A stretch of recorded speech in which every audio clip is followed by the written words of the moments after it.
Assalamualaikum warahmatullahi wabarakatuh. Waalaikumsalam warahmatullahi wabarakatuh. Dimanapun dimensinya, kita akan selalu ketemu kenyataan. Dan itu akan dirasakan oleh jiwa. Makanya dimanapun dia, biar sebelum lahir pun dia sudah merasakan kehidupan. Kemudian saat dia lahir ketemu kehidupan. Setelah mati pun dia ketemu kehidupan. Dimanapun ya. Saat di dunia pun kemudian mimpi, saat tidur ketemu kehidupan. Dimanapun dia pasti akan ketemu kehidupan karena ada jiwa. Ya. Tetapi kehidupan rasanya nyata. Nyata itu ya bisa dilihat, cium, meraba, dengar, dan rasakan, dan akal kita jalan. X per X sama dengan Y per Y sama dengan Z per Z. Dimanapun makomnya, entah X, entah Y, entah Z, semuanya nilainya sama dengan 100% atau kenyataan konkret atau efisiensi 1. Ya. Tetapi kenyataan masing-masing orang itu berbeda-beda tingkat dimensi kenyataannya. Makanya ada kenyataan alam bawah sadar, ada kenyataan alam sadar, ada kenyataan di atas sadar, dan sebagainya. Nah, kita dalam proses ya, pelaku tasawuf itu bertingkat-tingkat ya. Dalam proses berguru rohani pun bertingkat-tingkat. Ada satu kondisi yang disampaikan oleh contohnya ya oleh Syekh Abdul Qadir Al-Jailani di dalam kitabnya Futuhul Ghaib ya.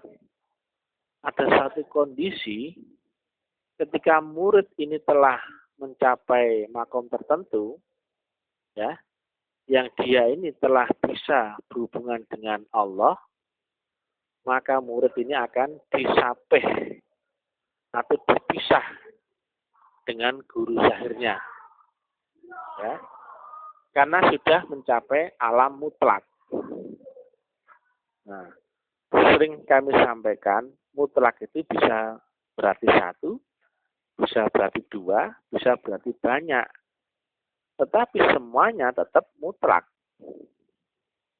Nah, ketika mutlak ada pada zahir yang 1, kemudian mutlak itu kemudian dijangkau murid, maka sebetulnya murid dan guru itu 1. Maka pada saat itulah murid telah dewasa. Dan pada saat itu murid biasanya akan dipisah oleh gurunya. Silakan dibuka ya, contohnya ya, biar enggak melulu seolah-olah ini kata-kata saya. Silakan dibuka di kitab Futuhul Ghaib daripada Syekh Abdul Qadir Jailani. Jika telah bisa berhubungan dengan mutlak, dengan dimensi yang mutlak, maka dia sebetulnya telah menjadi manifestasi itu sendiri. Antara dia dan gurunya itu sudah 1, ya. Makanya ketika kita telah sampai mutlak, kita bisa melihat yang mutlak. Fa'aina matwalu baru fasama wajhullah. Ya. Demikian juga ketika kita sampai pada dimensi yang mutlak, baru berlaku wa huwa ma'akum aina ma kuntum. Tapi kalau belum menghadap kepada yang mutlak, belum sampai pada dimensi yang mutlak, enggak berlaku fa'aina matwalu fasama wajhullah atau wa huwa ma'akum aina ma kuntum. Nah, pada saat murid telah mencapai makom tadi, biasanya akan dipisah oleh gurunya. Ya. Nah, demikian. Makanya di dalam Al-Kahfi 17 bunyinya adalah terakhirnya tidak dipertemukan dengan seorang pun pembimbing rohani. Bagi pembimbing rohani itu ada, nggak cuman satu. Nah, ini dia. Inilah antara pembawa wasilah, terus kemudian pewaris wasilah, kemudian penerus wasilah. Yang penting menyambungkan kepada umat manusia agar bertali wasilah. Makanya rasul itu ada di tiap-tiap umat ya, di tiap kaum dan sebagainya. Karena ada penyambung tali wasilahnya. Yang jika manusia bertali akan tali zahirnya, yang di tali zahirnya bisa menghubungkan kepada tali rohaniahnya, maka manusia sebetulnya bertali akan Allah itu sendiri. Dalam pidatonya, Profesor Qadir Jaya sampaikan mengambil kejadian pada zaman Nabi Isa, Yesus Christ adalah the link, wasilah carrier. Tapi linknya lewat Paulus boleh, Matius boleh, Yohanes boleh. Yang penting manusia kemudian terhubung akan wasilah. Ya. Nah, demikian ya. Dan itu diakui ya, di dalam Quran pun menyebutkan kalangan Bani Israel ada 12 pemimpin. Nah itu. Dan di kalangan Nasrani itu menyebut 12 pemimpin ini adalah rasul, utusan. Ya. Walaupun bukan utusan Allah, tetapi utusannya Rasul Allah Isa. Ya. Nah, rasul-rasul ini adalah utusan Allah lewat utusan Rasul Allah. Sama halnya dengan orang khalifah adalah khalifahnya Allah, khalifahnya Rasul, dan khalifahnya mursyid. Sama ya. Yang khalifah-khalifah ini sebagai penyambung atau link tali wasilah. Karena pembawa wasilah, pewaris wasilah, penerus wasilah, zahirnya itu tidak kekal. Karena yang bernyawa pasti akan mati. Nah, makanya zahirnya rasul yang manusia, ya akan ada masa wafatnya. Demikian juga zahirnya mursyid juga ada masa wafatnya. Demikian. Nah, pada saat zahirnya mursyid itu kemudian berlindung, maka yang ada adalah rohaniyah mursyid, yang nur. Dan kalau kita berguru kepada mursyid yang nur, yang tidak sezaman dengan kita wajib mencari linknya, atau yang mewakilinya, yang menjadi dikuasakan memimpin kita, atau sebutannya ulil amri minkum. Nah itu. Kalau kita langsung menuju ruhaniyah tanpa lewat talinya, gak nyambung. Demikian juga kalau kita bertali akan ulil amri minkum yang salah, juga gak nyambung. Makanya disebut bertali berarti ada sambungan. Nah itu dia. Ada tali sambungan zahir atau ulil amri minkum, ada tali sambungan ruhaniyah atau rasul ya. Makanya ati Allah wa ati rasul wa ulil amri minkum. Tapi ya tadi ya, ketika ada murid yang telah mencapai makom gurunya, yang makom tertinggi itu makom mutlak ya, maka biasanya murid itu akan dipisah oleh gurunya. Nah, kejadian ini contohnya ada pada guru kami ya, ketika belajar akan gurunya. Padahal beliau, kalau nggak salah ya, saya pernah mendengar,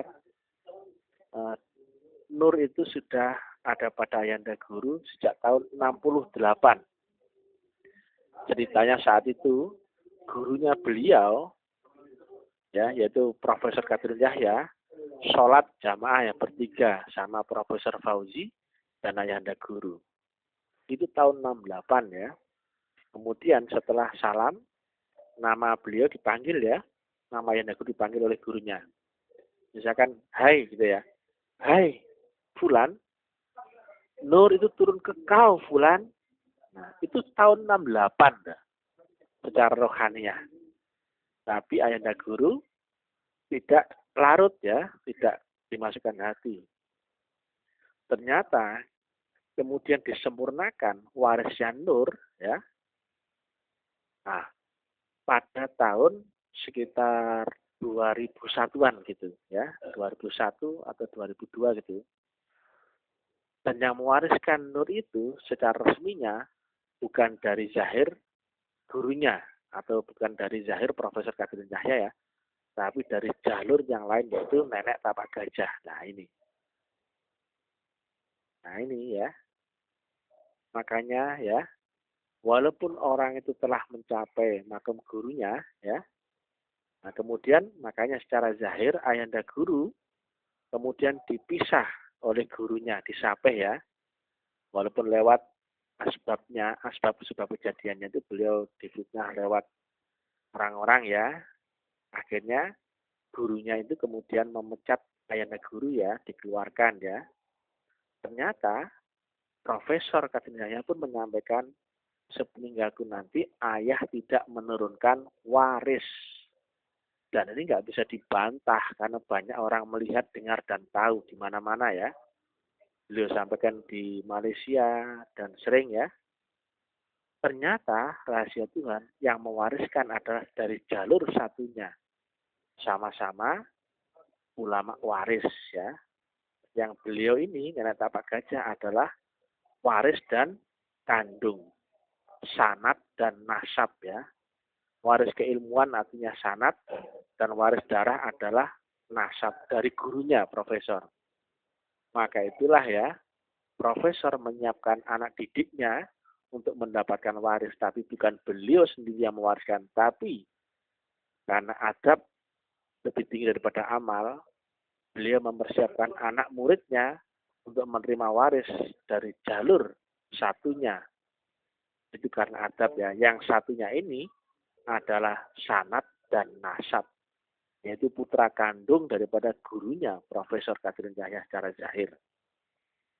Dan itu baru berlaku di tahun sekitar 2001 apa 2002 begitu ya, 2002 ya. Insya Allah ya, saya lupa ya. Nah, padahal secara kabar Profesor sudah sampaikan tahun 68 ya.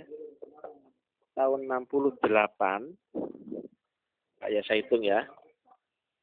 Tahun 68 ke tahun 2002 itu adalah 34 tahun setelahnya loh. Jauh sekali. Ya. Nah, itulah Ayahanda Guru dipecat ya. Dan ternyata itu juga disampaikan oleh Syekh Abdul Qadir Jailani. Bisa dilihat di kitabnya Futuhul Ghaib ya, bisa dicari ya.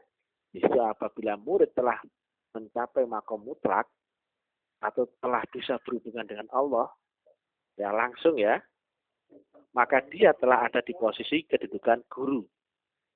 Ya, karena bisa menghampirkan dirinya, ruhaninya akan Allah adalah lewat tali guru ruhaniahnya. Dan ketika dia telah mencapai makom itu, dia pun telah menjadi guru. Ya, bukan kemudian itu sulada, tidak ya, itu sama-sama mutlak. Ya, makanya zahirnya Profesor Kadir Cahya dan zahirnya Nenek Tapak Gajah atau juga zahirnya Nenek Sulaiman Raja Batu yang di atasnya itu tidak saling ketemu ya, karena sama-sama mutlak. Nah, itulah bedanya. Kenapa kemudian Profesor ya, yang sebagai mujadid akbar ya, yang mengurai agama dengan sudut pandang ilmiah, beliau secara terang terbuka menyampaikan sepeninggal ayah nanti ayah tidak menentukan waris. Nah, kalau kemudian ada yang mengaku waris, ya nggak tahu dari mana, wong. Profesor menyampaikan demikian dan itu banyak saksinya ya. Nah, kemudian kalau ada yang merasa waris, bedakan ya antara waris dan amanah. Ya, itu dia ya. Amanah belum tentu waris, tapi waris pasti amanah. Ya, itulah kenapa kemudian pada Ayahanda Guru ketemu seluruh jalur rohaniah estafet sanad daripada guru Tarekah Naksabandiyah Khalidiyah, ya, dari jalur Profesor Kadirun Yahya, dari jalur Nenek Tapak Gajah, dan ada lagi dari jalur satunya, ya, cuman nggak saya sebut secara detail ya. Makanya beliau membawa nama, ada nama kecil ya, di belakang nama beliau adalah nama guru beliau, yaitu nama KY, yaitu nama Profesor Kadirun Yahya. Ya. Kemudian ada juga nama bin, karena beliau pun diangkat anak kandung dan anak waris ya oleh Nenek Tapak Gajah, ada nama beliau. Dan juga ada nama pesantren beliau ya, yang nama Hasan Maksum. Yang ini adalah pesanan daripada khalifahnya jalur Nenek Ali Ridho, atau dari jalur yang dari Jabal Kubis ya. Yang terakhir di Jabal Kubis adalah Syekh Sulaiman Judi dan kepada Syekh Ali Ridho yang di sana. Dan itu pun ternyata semuanya ada pada Ayahanda Guru kita. Logika, gak mungkin membawa nama gurunya jika tidak dianugerahi atau dikaruniai. Dan yang membawa nama KY di belakangnya adalah nama guru kita. Dan secara